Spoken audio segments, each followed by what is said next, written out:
जी।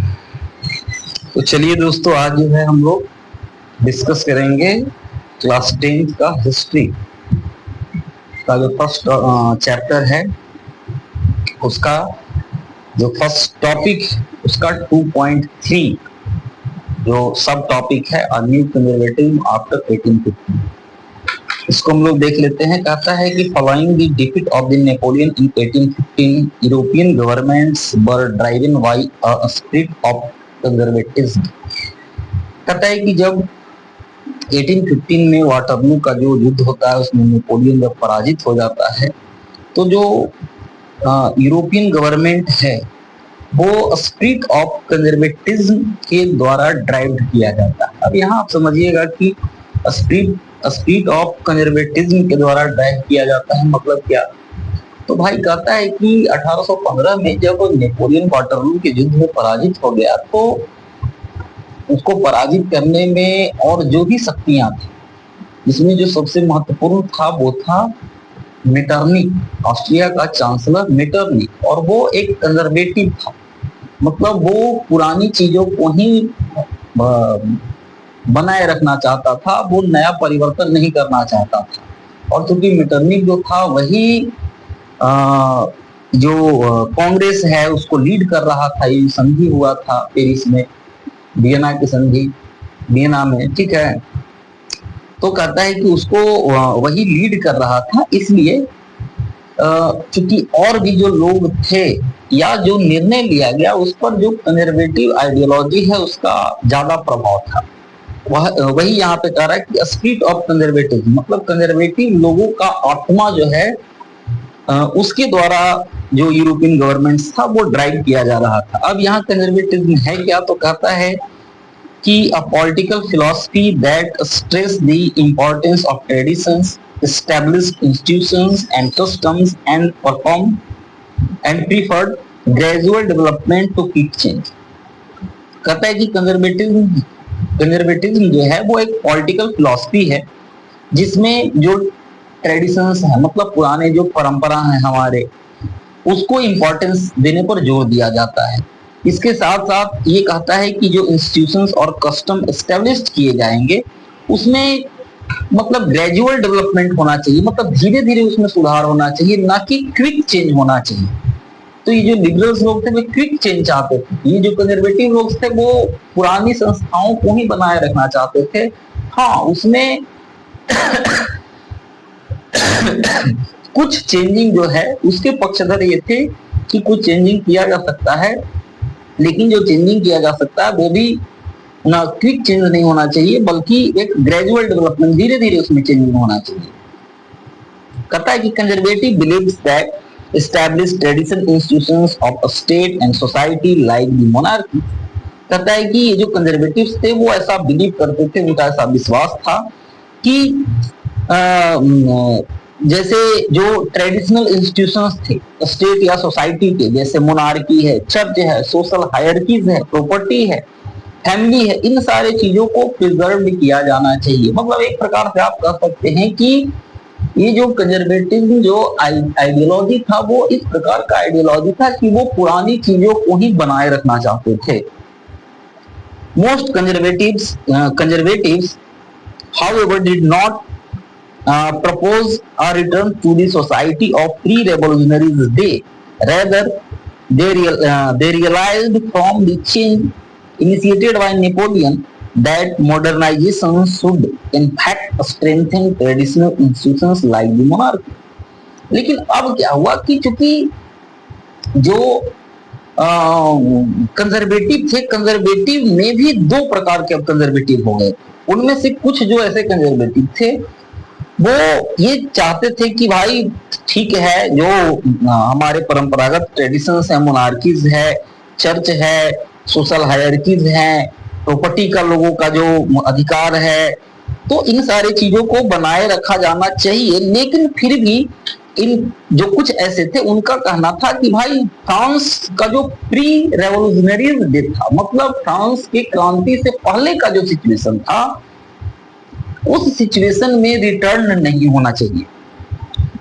उनका ऐसा मानना था, वो ऐसा रियलाइज करते थे कि नेपोलियन के द्वारा जो भी शुरुआत में जो भी चेंज किए गए थे, ठीक है ना, उसने एक प्रकार से फ्रांस को मॉडर्न बनाने का काम किया है। और मॉडर्नाइजेशन जो है वो क्या करेगा कि जो ट्रेडिशनल इंस्टीट्यूशंस हैं जैसे मोनार्की, उसको भी स्ट्रेंथन करने का काम करेगा। मतलब कहने का मतलब ये था कि कंजर्वेटिव में से भी एक धारा अब ऐसा निकला जो कि पुराने संस्थाओं को बनाए रखना चाहता था, लेकिन फिर भी वो मॉडर्नाइजेशन का पक्षधर था, कुछ चेंजिंग चाहता था। उसका मानना था कि भाई नेपोलियन के द्वारा ये जो कुछ सुधार किए गए हैं या इस प्रकार के और भी जो सुधार किए जाने चाहिए समाज में, वो किए जाने चाहिए, ताकि ये जो ट्रेडिशनल हमारा इंस्टीट्यूशंस है उन सारी चीजों को और भी मजबूत किया जा सके।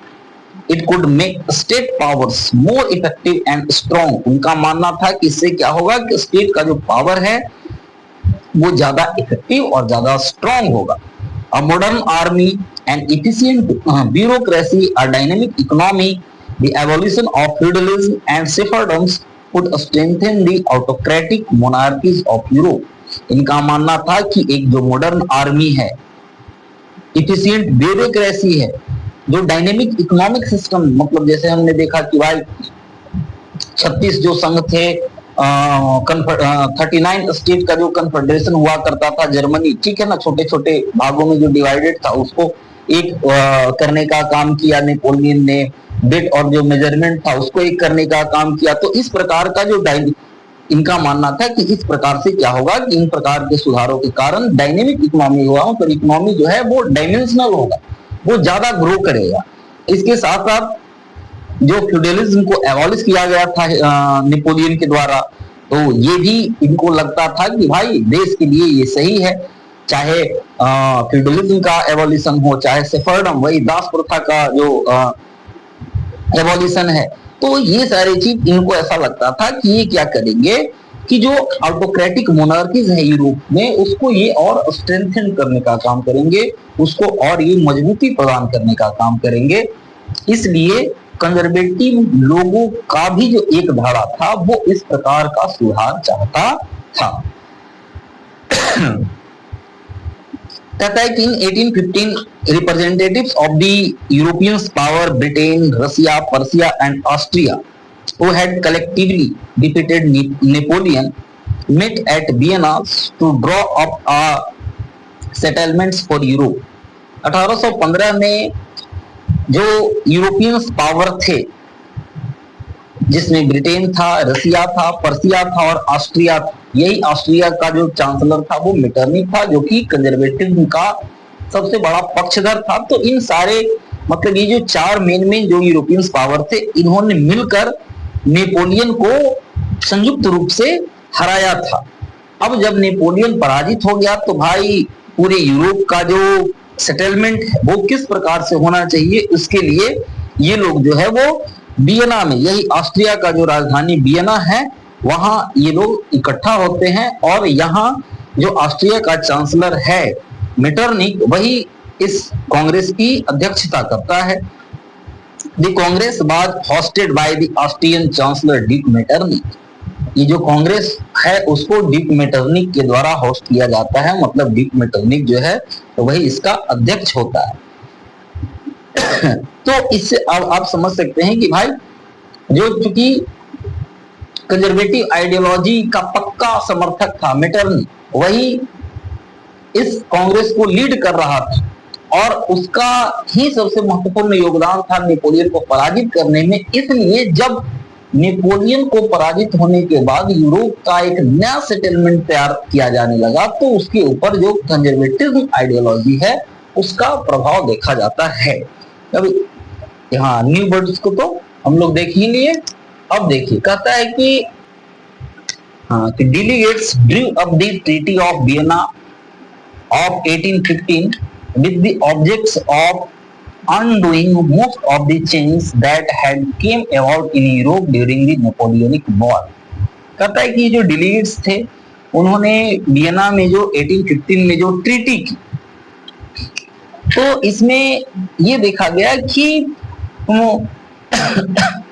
कहता है कि objective of undoing most of the changes that had came about in the Europe during the Napoleonic War।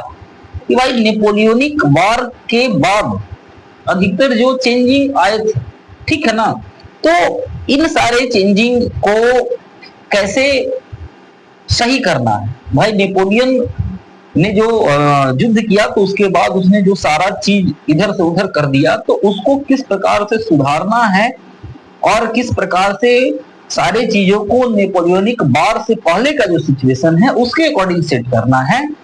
ये जो है मेन इंटेंशन था इस कांग्रेस का। कहता है कि the Bourbon dynasty which had been deposed during the French Revolution was restored to power and France lost the territories it had annexed under Napoleon। Bourbon dynasty जो कि फ्रेंच रेवोल्यूशन से पहले फ्रांस में बॉर्बन डायनेस्टी जो काम कर रहा था उसको फिर से रिस्टोर किया गया, फिर से उसको पावर दिया गया फ्रांस में। इसके अलावा फ्रांस ने नेपोलियन के अंडर में, नेपोलियन के शासन काल में जितने भी टेरिटरीज को अनेक्ट किया था, जितनी भी टेरिटरीज को इसने जीता था, उन सारे टेरिटरीज को फ्रांस से छीन लिया गया।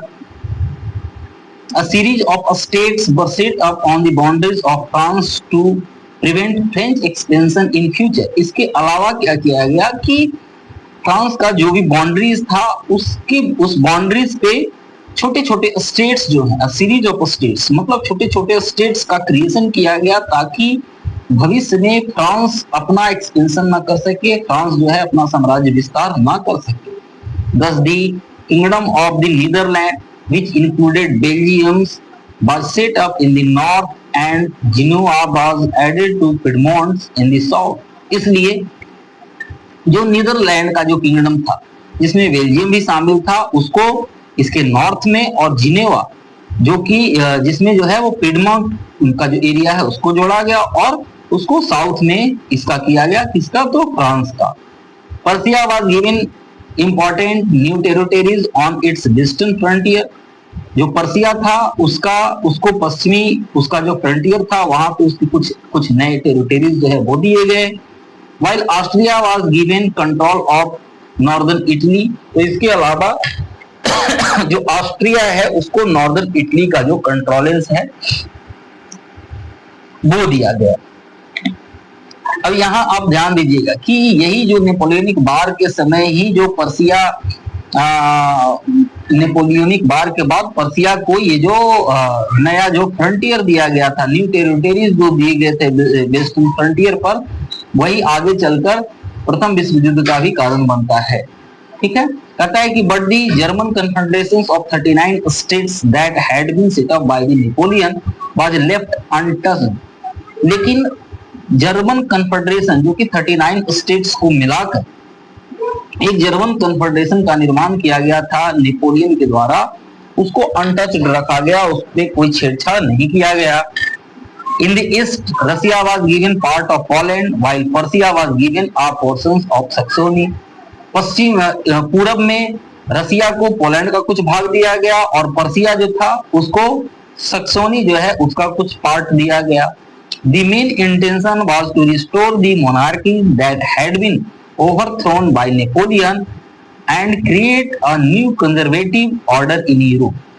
करने का मतलब यह है कि जो मेन इंटेंशन था इस वियना कांग्रेस का वो ये था कि मोनार्कीज को फिर से रिस्टोर किया जाए जिसे नेपोलियन के द्वारा हटाया गया था। नेपोलियन ने जो मोनार्कीज को खत्म किया था उसको फिर से रिस्टोर किया जाए, फिर से स्थापित किया जाए और यूरोप में एक नया जो कंजर्वेटिव ऑर्डर है उसको फिर से लागू किया जाए।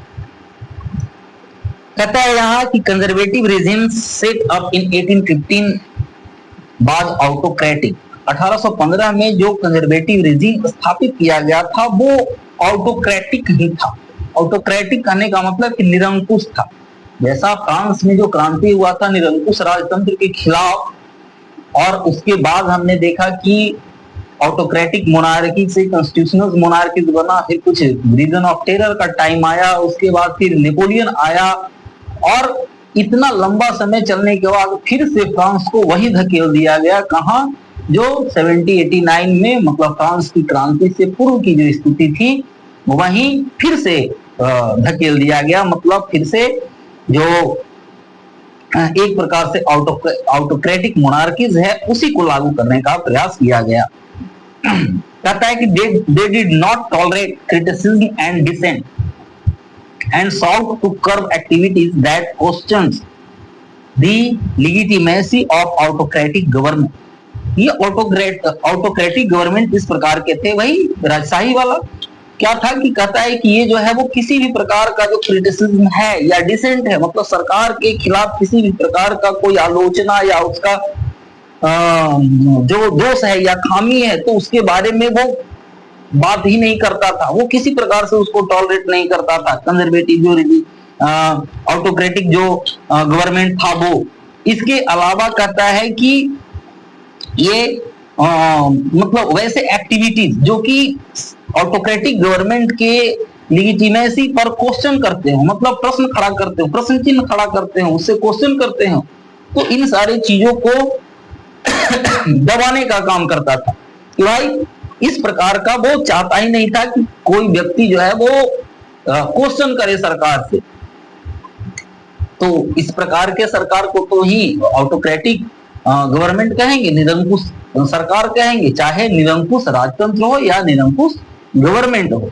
तो कहता है कि यही जो ऑटोक्रेटिक गवर्नमेंट है उसका निर्माण किया गया। कहता है most of them imposed censorship laws to control what was said in newspaper, books, play and songs and reflected the idea of liberty and freedom। कहता है कि अधिकतर ये जो कंजर्वेटिव गवर्नमेंट्स स्थापित किए गए 1815 के बाद यूरोप में, उनमें से अधिकतर लोगों ने जो न्यूज़पेपर्स थे, बुक्स थे, प्लेस थे, सॉन्ग थे, वैसे जो कि आइडिया ऑफ लिबर्टी या फ्रीडम को रिफ्लेक्ट करते थे, उन सारे न्यूज़पेपर पे, बुक्स पे, प्लेस पे, सॉन्ग पे, उन सारे चीजों पे सेंसरशिप लागू कर दिया गया इस ऑटोक्रेटिक गवर्नमेंट के द्वारा, जिसकी स्थापना 1815 ईस्वी में वियना कांग्रेस में की गई थी। अब यहाँ जो है वो दिखा रहा है कि वियना कांग्रेस में किस प्रकार से यहाँ कांग्रेस जो है उसका आयोजन हुआ, और उसी का ये पिक्चर दिखा रहा है। फिगर 6 हम लोग थोड़ा देख लेते हैं। कहता है कि the clubs of thinkers anonymous caricatures dating to c 1820, यहाँ पे 1820 में, ठीक है ना, इस प्रकार का ये दिखा रहा है कि भाई यहाँ जो लोग हैं वो बैठकर डिस्कस कर रहे हैं नेपोलियन को पराजित होने के बाद क्या वो ये होना चाहिए, मतलब यूरोप का जो पूरा सिस्टम है वो क्या होना चाहिए। तो ये सारा कुछ दिखा रहा है। यहाँ थोड़ा सा देख लेते हैं। कहता है कि the plague on the left bears the inscriptions the most important questions of today's meeting, how long will thinking be allowed to us. कि भाई ये लोग जो है वो इसी पर चर्चा कर रहे हैं कि भाई ये कब तक ये झेला जाएगा कि लोग जो है वो हमारे बारे में क्या सोचते हैं, तो इसको कब तक अलाउ किया जाएगा। The board on the right side the rulers of the club which includes the following. जो रूलर्स ऑफ क्लब है राइट साइड में, उसमें कौन कौन से हैं, तो कहता है फर्स्ट, कहता है कि silence is the first commandants of the learned society. मतलब इनका मानना है कि सबसे पहले जो सभ्य समाज है उसका मतलब ये है कि वो साइलेंस रहे, मतलब कुछ बोले नहीं, विरोध नहीं करे, सरकार का विरोध नहीं करे। तो अगर वैसा सरकार सोसाइटी है तो वो सोसाइटी को ये मान रहे हैं कि वो लर्न सोसाइटी है। फिर सेकंड ये कह रहे हैं कि to avoid the eventually whereby a members of this club में succumbs to the temptations of speech measures will be disturbed to members upon entry. मतलब कि वैसे जो लोग हैं जो कि अपने स्पीच के द्वारा, ठीक है ना, या अपने इस प्रकार के चीजों के द्वारा जिससे सरकार का वो मतलब क्रिटिसाइज किया जाए या निंदा किया जाए, तो उन सारे लोगों को इंटर मतलब जो है वो नहीं यहाँ पे होना है। कहने का मतलब है कि उन लोगों को अलाउंस नहीं है कि भाई आप जो है यहाँ सरकार के खिलाफ बोलें और सरकार जो है वो आपको संरक्षण दे या सरकार आपको प्रोत्साहित करे। तो ये सारा जो व्यवस्था है वो नहीं है। मतलब एक प्रकार से करने का मतलब है कि आइडिया ऑफ जो ऑटोक्रेटिक गवर्नमेंट है उसको चित्रित किया गया है इस चित्र के माध्यम से। कहता है कि associated with the French revolution, मतलब फ्रांस के क्रांति से जो भी एसोसिएटेड चीज थे, ठीक है ना, उन सारी चीजों को धीरे धीरे करके खत्म करने का प्रयास किया गया। ये जो नया ये जो वर्ल्ड ऑर्डर फ्रांस में स्थापित किया गया डिटमेटरनी के द्वारा नेपोलियन के पराजय के बाद। कहता है कि the memory of the French revolution nonetheless continues to inspire liberals। कहता है कि फिर भी जो फ्रेंच रेवोल्यूशन का जो मेमोरीज था वो वहां रह रहे जो लिबरल्स लोग थे उनको लगातार इंस्पायर कर ही रहा था। ये लाख कोशिश किए कि भाई जो फ्रेंच रेवोल्यूशन का मेमोरीज है इसको खत्म किया जाए, लेकिन जो लिबरल्स लोग थे उनको फ्रेंच रेवोल्यूशन का ये जो मेमोरी है वो हमेशा इंस्पायर करते रहता था। One of the major issue taken up by the liberals nationalists who criticized the new conservative order was freedom of the press। कहता है कि एक जो सबसे मेजर इश्यू था, एक जो सबसे बड़ा मुद्दा था जो कि लिबरल नेशनलिस्ट लोगों के द्वारा उठाया गया, वो ये था कि ये क्रिटिसाइज करने लगे कि भाई ये जो नया कंजर्वेटिव ऑर्डर बना है यूरोप में, उसने जो फ्रीडम ऑफ प्रेस है, ठीक है ना, तो उस पर ये प्रतिबंध लगा रहा है।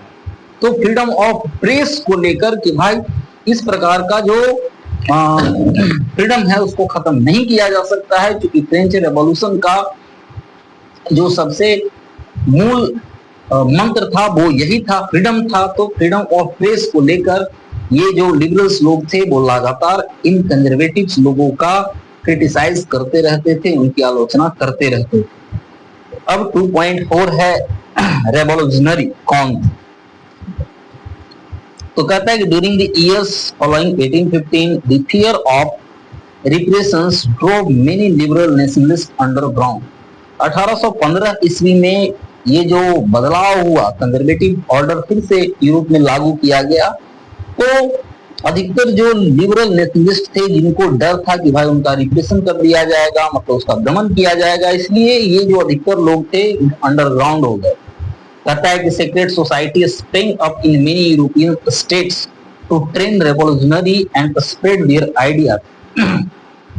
अब क्या होने लगे कि यूरोप के बहुत सारे जो स्टेट्स थे वहां पे सीक्रेट सोसाइटी की स्थापना होने लगी, मतलब गुप्त क्रांतिकारी संगठन जो है वो बनने लगे। और ये जो गुप्त क्रांतिकारी संगठन थे वो इन क्रांतिकारी लोगों को ट्रेन करता था, ट्रेनिंग देता था, ताकि इनका जो आइडिया है उसको धीरे धीरे करके लोगों तक पहुंचाया जा सके। To be revolutionary at this time meet commitments to oppose monarchial forms that had been established after the Vienna Congress and to fight for liberty and freedom।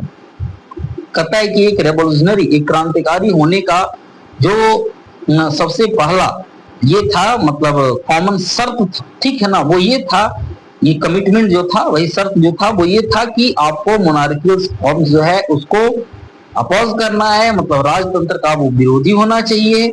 इसके साथ साथ वियना कांग्रेस के द्वारा जो एक नया वर्ल्ड ऑर्डर एस्टेब्लिश किया गया है, ठीक है ना, उसका विरोधी होना चाहिए। और लिबर्टी और फ्रीडम के लिए आप अगर संघर्षरत हैं, आप अगर उसके लिए युद्ध करना चाहते हैं, लड़ना चाहते हैं, तभी आप एक रेवोल्यूशनरी हो सकते हैं। तो एक रेवोल्यूशनरी होने के ये कुछ टर्म एंड कंडीशन थे। कहता है कि most of this revolutionary also saw the creation of nation state as a necessary part of this struggle for freedom. इनमें से बहुत सारे जो रेवोल्यूशनरी थे वो ये भी चाहते थे कि भाई ये जो फ्रीडम का ये जो स्ट्रगल है, तो फ्रीडम के स्ट्रगल में नेशन स्टेट के क्रिएशन का होना भी जरूरी है, इसलिए ये नेशन स्टेट का भी डिमांड करते थे। नेशन स्टेट का जो आइडिया था उस पर भी ये जोर देने का काम करते थे। कहता है कि one such individuals by the Italian revolutionary Joseph Mazzini, इसी प्रकार का एक जो रेवोल्यूशनरी था, क्रांतिकारी था, जिसका नाम था जोसेफ मैजनी, जो कि इटली का था। बॉर्न इन जिनेवा इन 1807, 1807 में जिनेवा में इसका जन्म हुआ था। He became a member of secret society of the Carbonari, और ये उस समय जो एक सीक्रेट सोसाइटी चल रहा था कार्बोनेरी, उसका यह एक सदस्य बन गया। As a young man of 24, he was sent into exile in 1831 for attempting a revolution in लुगेरिया। कहता है कि 24 साल की उम्र में इसको 1831 ईस्वी में लुगेरिया में एक क्रांति में शामिल होने के जुर्म में इसको जो है वो देश निकाला दे दिया गया, एग्जाइल कर दिया गया। He subsequently founded 2 more underground society। आगे चलकर इसने 2 और अंडरग्राउंड सोसाइटी का, सीक्रेट सोसाइटी का निर्माण किया। इसमें से पहला जो था उसका नाम था यंग इटली, जो कि इसने मार्सिलीज में स्थापित किया था, और दूसरा जो था वो था यंग यूरोप, जो कि इसने ब्रेन में उसको स्थापित किया था। कहता है कि whose members were like minded young man from Poland. कहता है कि अधिकतर जो इसके मेंबर थे, मतलब जोसेफ मैजनी के द्वारा स्थापित किया गया जो यंग इटली और यंग यूरोप नामक जो 2 कुप्त क्रांतिकारी संगठन था, उसके जो अधिकतर मेंबर्स थे वो यंग थे, और ये अधिकतर पोलैंड, फ्रांस, इटली और जर्मन स्टेट्स के यंग लड़के थे। Mazzini believe that God had intended nations to be the natural units of mankind। Mazzini का ऐसा मानना था कि भगवान ने ये जो नेशन बनाया है, ये जो राष्ट्र का ये जो निर्माण किया है, वो नेचुरल यूनिट ऑफ मैनकाइंड, मतलब एक ही प्रकार के जो लोग हैं उनके लिए अलग राष्ट्र होना चाहिए। ठीक है कि एक ही प्रकार के जो लोग हैं, एक ही धर्म को मानने वाले, एक ही भाषा, एक ही लैंग्वेज, एक ही प्रकार के विचार या एक ही प्रकार की आइडियोलॉजी को जो फॉलो करने वाले लोग हैं, उनको भगवान ने एक नेशन स्टेट के लिए बनाया है, उनका एक अलग नेशन स्टेट होना चाहिए। So Italy could not continues to be patchwork of small states and kingdom.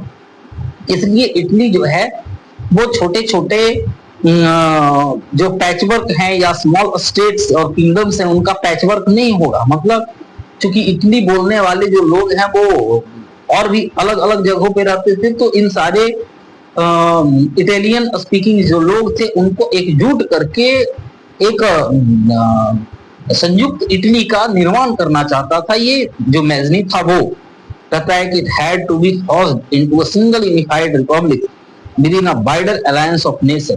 इसका मानना था कि ये जो छोटे छोटे राज्य हैं उनको सिंगल यूनिफाइड रिपब्लिक में जोड़ा जाए, और जो नेशंस है, नेशन को और अलायंस किया जाए, मतलब उसको और वाइड किया जाए, बड़ा किया जाए। कहता है कि following his model secret societies were set up in Germany, France, Switzerland and Poland.